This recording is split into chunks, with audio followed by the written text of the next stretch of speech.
ሰበር ዜና የህወሓት ታጣቂዎች በከፈቱት አደገኛ ጥቃት ሽንፈትን ተከናነቡ።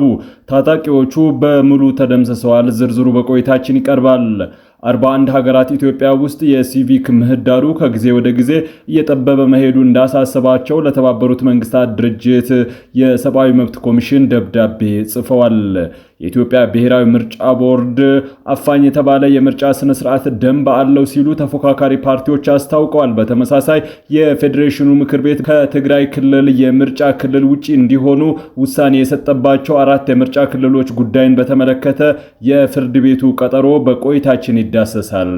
ክቡራትና ክቡራን የጥበብ ሚዲያ ቤተሰቦች በዛሬው ቆይታችን እነዚህንና ሌሎችንም ሀገር አቀፍ ቀጠናዊ ዓለም አቀፍ መረጃዎችን በዝርዝር ወደ እናንተ እናቀርባለን። ለቤቱ አዲስ የሆናችሁ ሰብስክራይብ በማድረግ የደወል ምልክቷን በማብራት የቤቱ አባል ትሆኑ ዘንድ በታላቅ ትህትና እንጋብዛለን።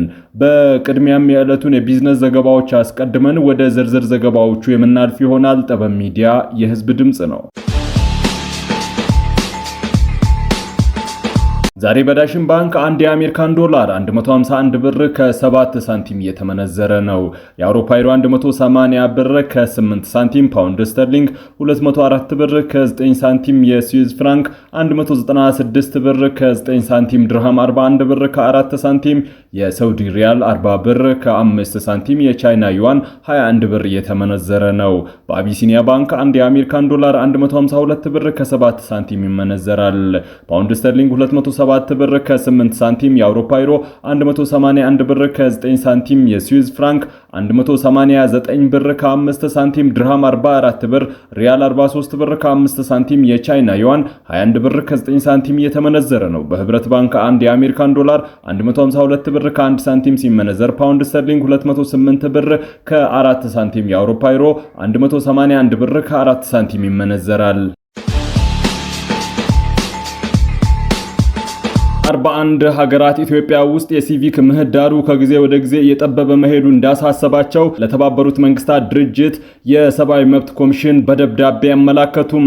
ሀገራቱ በጋራ ደብዳቤያቸው ኢትዮጵያ ከመንግስታቱ ድርጅት የሰብአዊ መብት ኮሚሽን ጋር መተባበሯን በጊዜው ኮሚሽኑ በሚያደርገው የሀገራዊ ሰብአዊ መብቶች ይዞታ ግምገማ በአዎንታዊ መንገድ መሳተፉን አድንቀዋል። ሆኖም የሲቪክ ምህዳሩ ይበልጥ እየጠበበ መምጣቱ አብዛኞቹ ለስደት ሲዳረጉ የሰብአዊ መብት ተሟጋቾች፣ ጋዜጠኞች የማዋከብና በዘፈቀደ ማሰር የተባባሰ በመምጣቱ እናዝናለን ብለዋል። አያይዘውም ሀገራቱ በመጪው ሰኔ ወር ምርጫ ለማካሄድ እየተዘጋጀች ባለችበት በዚህ ወቅት ሀሳብን በነጻነት የመግለጽ ሰብአዊ መብቶችና የመደራጀት መብቶችን መጠበቅ እንደሚገባ አጽንኦት ሰጥተዋል። ነፃና ፍትሃዊ ምርጫ እንዲያደርጉ የሲቪክና የፖለቲካ መብቶች ለሁሉም ማክበር እንዲሁም ነፃ የሲቪክ ማህበረሰብና ነፃ የመገናኛ ብዙሃን ምህዳር ቅድመ ሁኔታዎች መሆናቸውን ያመላከተው ደብዳቤው ኢትዮጵያ አሁን ያለውን አሉታዊ አካሄድ በመቀልበስ ዓለም አቀፍ የሰብአዊ መብት ግዴታዎቿን እንድትጠብቅ ጠይቀዋል። በሰሜኑ ኢትዮጵያ ወታደራዊ ግጭት ሊከሰት የሚችለው ወቅታዊ ሁኔታ በከፍተኛ ስጋት እየተመለከቱ መሆኑን በደብዳቤያቸው ያመላከቱት ሀገራቱ ሁሉም ወገኖች በአስቸኳይ ውጥረቱን እንዲያረግቡ አሳስበዋል። በአማራ በኦሮሚያና ትግራይ ክልልን ጨምሮ በግጭት አካባቢዎች የሚፈጸሙ የሰብአዊ መብት ጥሰቶች፣ ጥቃቶችን ለማስቆም የኢትዮጵያ መንግስትና ሌሎች ተዋናዮችም ተጨባጭ እርምጃ እንዲወስዱ ጥሪ አቅርበዋል። የፕሪቶሪያ የሰላም ስምምነት ለሀገሪቱ ብቻም ሳይሆን በስፋት ለአካባቢው ሰላምና መረጋጋት ጠቃሚ መሆኑን ያመላከተው ደብዳቤው ሁሉም ወገኖች አለመግባባታቸውን በውይይት የመፍታት ስልትን አጥብቀው እንዲይዙ አሳስበዋል። የሽግግር ፍትህ ሂደቱ አለመንቀሳቀሱ እንዳሳሰባቸው በማመልከትም ሙሉ በሙሉ በፍጥነት ተግባራዊ እንዲሆን አጽንኦት ሰጥተዋል። ከዚህም ሌላ ኢትዮጵያ ለብሔራዊ የውይይት ተነሳሽነት እንድትቆም እንዲሁም ሁሉን አቀፍ 4ኛው ዙር ወቅታዊ ግምገማ ላይ የቀረቡ ምክሮችን ተግባራዊ ለማድረግ ዝግጁ እንድትሆን ጥሪ አቅርበዋል። ደብዳቤው ለተባበሩት መንግስታት ድርጅት የሰብአዊ መብት ኮሚሽን ከፍተኛ ኮሚሽን በያዝነው ሳምንት መጀመሪያ ያቀረቡት 41 ሀገራት በተባበሩት መንግስታት ድርጅት ጄኔቫ በሚገኙ ሌሎችም ዓለም አቀፍ ድርጅቶች ውስጥ የአውሮፓ ህብረት ልዑካን ናቸው። የምርጫ ቦርድ አዲሱ ደንብ ለቅስቀሳ ምቹ ያልሆኑ ገደቦች እንዳሉት የፖለቲካ ፓርቲዎች ገለጹ። የኢትዮጵያ ብሔራዊ ምርጫ ቦርድ ለሰባተኛው ጠቅላላ ምርጫ ያወጣው የምርጫ ስነ ምግባር ደንብ ለቅስቀሳ አመቺ እንዳልሆነ የፖለቲካ ፓርቲዎች ተናግረዋል። ፓርቲዎቹ እንደገለጹት በደንቡ በተለይም የመገናኛ ብዙሃን አጠቃቀምን በሚመለከት የተቀመጡ ድንጋጌዎች በሚዲያ ቅስቀሳ ስራው ላይ መቀዛቀዝ የሚፈጥሩና የፓርቲዎችን ነጻነት የሚገድቡ ናቸው። የኢትዮጵያ ብሔራዊ አንድነት ፓርቲ ሊቀመንበሩ ዘሪሁን ገብረእግዚአብሔር ደንቡ ቦርዱ በሚፈልገው ሐሳብ ላይ ብቻም ፓርቲዎች እንዲከራከሩ የሚያስገድድና ከሌሎች ጊዜያት ይልቅ ጫና ያለው መሆኑን ገልጸዋል። ደንቡ ገዢው ፓርቲን ጨምሮ ሁሉም ፓርቲዎች ማህበረሰቡን በጥቅማ ጥቅም እንዳይደልሉ ማድረጉን እንደ በጎ ያነሱት ደግሞ የኢትዮጵያ አብዮታዊ ፓርቲ ኢሃፓም ፕሬዝዳንት መጋቢ ብሉይ አብርሃም ሃይማኖት ናቸው። በተለይም ከቅስቀሳ ውጤት አቀባበል ጋር በተያያዘ ፓርቲዎችን የሚያስሩ ድንጋጌዎች እንዳሉም ጠቁመዋል። በተለይም በመንግስት ሚዲያዎች ክርክር በሚደረግበት ወቅት ቃላት የተመረጡ ናቸው ሲል ቅሬታዎችን አክለዋል። የቁጫ ዲሞክራሲያዊ ፓርቲ ጽህፈት ቤት ኃላፊ ዳምባራ በላቸው በበኩላቸው ገዢው ፓርቲ የምርጫ ቦርድን ደንብ በመጣስ የፓርቲዎችን አቅም እያዳከመ ነው የሚል ቅሬታ አቅርበዋል። ደንቡ ማንኛውም የፖለቲካ ፓርቲ ሐሳቡን በነጻነት እንዲገልጽና አባላቱን እንዲያደራጅ የሚፈቅድ ቢሆንም በተግባር ግን ጥሰቶች የተፈጸሙ መሆናቸውን ገልጸዋል። ምርጫ ቦርድ ለሰባተኛው ጠቅላላ ምርጫ የወጣው ይህ የምርጫ ስነ ምግባር ደንብ ፖለቲካ ፓርቲዎች እጩ የሚያወዳድሩበት አስገዳጅ ሰነድ እንደሆነ ነው የሚታወቀው። ይህ ደንብ በውስጥ ያሉ ድንጋጌዎች ከተጣሱ ቅጣት እንደሚከተላቸው ያስቀምጣል። ፍርድ ቤቱ በ5 የምርጫ ክልሎች ላይ በተሰጠው ውሳኔ ላይ የቀረበውን አቤቱታ ለመስማት ለመጋቢት 2 ቀጠሮ ሰጠ። የኢትዮጵያ ብሔራዊ ምርጫ ቦርድ በ5 ምርጫ ክልሎች ላይ ያስተላለፈው ውሳኔን በመቃወም የቀረበውን አቤቱታ የሚመለከተው የፌዴራል የመጀመሪያ ደረጃ ፍርድ ቤት መጋቢት 2 ቀን 2018 ጉዳዩን እንደሚመለከት ቀጠሮ ሰጥቷል። በልደታ ምድብ ችሎት ረቡዕ ዕለት ጉዳዩን የተመለከቱት ዳኛም ሰብለ ክንፈ የቀረቡትን መረጃዎችና ማስረጃዎች አቤቱታዎችን መርምረው ለተጠቀሰው ቀን ቀጠሮ ሰጥተዋል።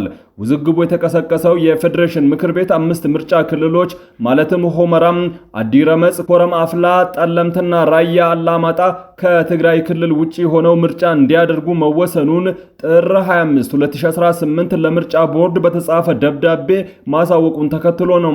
ምክር ቤቱ የክልል ምክር ቤት ምርጫ በአካባቢዎቹ ላይ የተነሳ የይገባኛል ውዝግብ በህገ መንግስታዊ ስርዓት ሊፈታ አመቺ ጊዜ ተመርጦ ወደፊት እንደሚካሄድ መወሰኑ ይታወሳል። በአፋርና በትግራይ አዋሳኝ አካባቢዎች በተቀሰቀሰ ግጭት በህወሓት ታጣቂዎች ላይ ከፍተኛ ኪሳራ መድረሱ ተገለጸ። በትግራይና በአፋር አዋሳኝ አካባቢዎች በህወሓት ታጣቂዎችና የትግራይ የሰላም ኃይል በተሰኘው ቡድን መካከል በተደረገ ከፍተኛ ውጊያ በህወሓት ታጣቂዎች ላይ ከባድ የሰው ኃይልና የቁስ ኪሳራ መድረሱ ተዘግቧል። ግጭቱ የተቀሰቀሰው የህወሓት ታጣቂዎች የትግራይ ክልል ድንበርን ተሻግረው በመግባት በአጎራባች አካባቢዎች ላይ ጥቃት ለመሰንዘር ባደረጉት ሙከራ እንደሆነ ታውቋል።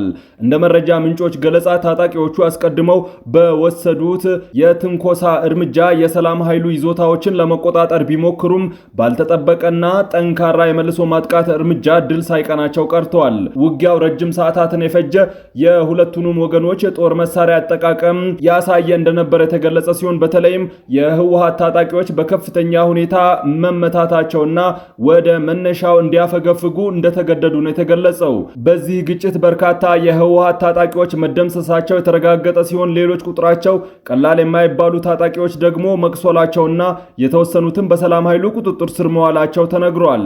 ይህ የድንበር አካባቢ ግጭት በአካባቢው ነዋሪዎች ላይ ከፍተኛ ስጋት የፈጠረ ቢሆንም የሰላም ኃይሎች የህወሓት ታጣቂዎችን ሙከራ ማክሸፋቸውን ተከትሎ አካባቢው በአሁኑ ወቅት በአንጻራዊ ሁኔታ በተረጋጋ ሁኔታ እንደሚገኝ ነው የተገለጸው። ታጣቂዎቹ ጥቃቱን የሰነዘሩት ስልታዊ ጠቀሜታ ያላቸው የድንበር አካባቢዎችን ለመቆጣጠር በማለም እንደሆነ ቢታመንም በደረሰባቸው ከፍተኛና ድንገተኛ ጥቃት ምክንያት ዓላማቸው ሳይሳካ ቀርቷል። የዚህ ግጭት መባባስ ቀደም ሲል በአካባቢው የነበረውን የጸጥታ ሁኔታ ይበልጥ ውስብስብ ሊያደርገው እንደሚችል የፖለቲካ ተንታኞች የገለጹ ሲሆን የህወሓት ታጣቂዎች እንደዚህ አይነት ድንገተኛ ጥቃቶች መክፈታቸው በክልሎች መካከል ያለውን ግንኙነት፣ የሰላም ጥረቶችን አደጋ ላይ የሚጥል መሆኑን ነዋሪዎች በስጋት ይገልጹታል። በአሁኑ ወቅት የሰላም ኃይሉ በአካባቢው ያለውን የጸጥታ ሁኔታ ይበልጥ ለማጠናከር መሰል ጥቃቶች እንዳይደገሙ አስፈላጊውን ጥንቃቄ እያደረገ እንደሆነ ተገልጿል። የተደመሰሱ ታጣቂዎች በቁጥርና የተማረኩ የጦር መሳሪያዎች በዝርዝር እንደሚገለጽ ይጠበቃል።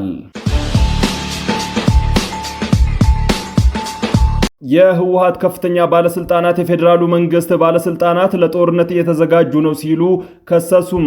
የህወሓት ምክትል ሊቀመንበር አማኑኤል አሰፋ የፌዴራሉ መንግስት ወታደሮች ከሁሉም የኢትዮጵያ ክፍሎች እየገሰገሱ ነው፣ ትግራይ በፌዴራል ወታደሮች እየተከበበች ነው ሲሉ ለአዣንስ ፍራንስ ፕሬስ ትላንት መናገራቸው ተዘግቧል። የፌዴራል መንግስት ባለስልጣናት ለጦርነት እየተዘጋጁ መሆናቸውን የገለጹት ባለስልጣኑ ሁኔታው በሰሜኑ የሀገሪቱ ክፍል አዲስ ግጭት ሊነሳ ነው የሚል ስጋት ማሳደሩን አመላክተዋል። አዣንስ ፍራንስ ፕሬስ ላለፉት ሳምንታት በርካታ የፌዴራል መንግስት ወታደሮች በትግራይ ክልል ድንበር አካባቢ መከማቸታቸውን፣ የትግራይ ኃይሎችም እዚሁ አካባቢ ላይ መስፈራቸውን በዘገባው ጠቅሷል። የኢትዮጵያ ጠቅላይ ሚኒስትር አብይ አህመድ በቅርቡ ለኢትዮጵያ ዜና አገልግሎት በትግርኛ በሰጡት ቃለ መጠይቅ በትግራይ ላይ የሚጀመር ጦርነት እንደሌለ ላረጋግጥላችሁ እወዳለሁ። ጦርነት የመጀመር ፍላጎትም ሆነ ሐሳብ እንደሌለን ህዝባችን ማወቅ አለበት ብለዋል። ይሁንና በሰፊ ወታደራዊ ዝግጅት ላይ ይገኛል ያሉት ህወሓት ከቃላት አልፎ ወታደራዊ ትንኮሳ ከገባ ግን እንደ ቀድሞ መስሎሽ ጎርፍ ይወስድሻል ብቻ ነው ማለት የሚቻለው ሲሉ አስጠንቅቀዋል። ትግራይ ክልል ለ2 ዓመታት ከዘለቀው ጦርነት ፕሪቶሪያ ደቡብ አፍሪካ ላይ በተደረሰ ስምምነት መሰረት እፎይታ ካገኘች ብዙም አልቆየችም። ክቡራትና ክቡራን የጥበብ ሚዲያ ቤተሰቦች ለሰዓቱ የመራረጥናቸው ዘገባዎች በዚህ አብቅተዋል። ከኛ ጋር በመሆን መረጃን ከጥበብ ስለተከታተላችሁ ከልብ አመስግነን ተሰናበትን። ለቤቱ አዲስ የሆናችሁ ሰብስክራይብ በማድረግ የደወል ምልክቷን በማብራት የቤቱ አባል ትሆኑ ዘንድ በታላቅ ትህትና እንጋብዛለን። ሰላም።